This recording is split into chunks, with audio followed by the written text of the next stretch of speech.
একদিন মোটু আর পাতলু খুব খুশি মনে চা খেতে যাচ্ছিল। আহা, চায়ের কথা ভাবলেই মনটা কেমন যেন করে ওঠে। কিন্তু পথে ছিল দুষ্টু ফুকাটি।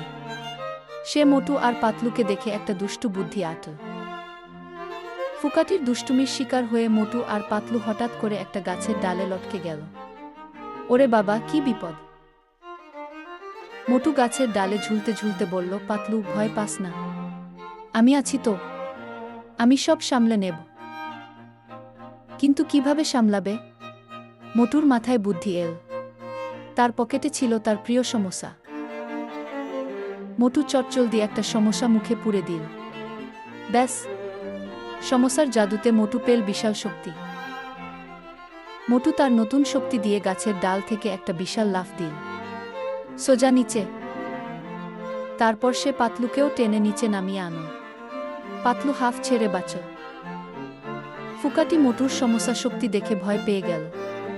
লেজ গুটিয়ে সে দিল দৌড়। বিপদ কেটে গেল। মোটু আর পাতলু হাঁপাতে হাঁপাতে চা দোকানে গিয়ে বসে। গরম গরম চায়ে চুমুক দিয়ে মোটু বলল, দেখেছিস পাতলু, সমোসার কি জোর! পাতলু হেসে বলল, হ্যাঁ মোটু, আর আমাদের বন্ধুত্বেরও অনেক জোর। মোটু আর পাতলু একসঙ্গে বলল, বন্ধুতা আর সমোসা, এই দুটোই জীবন।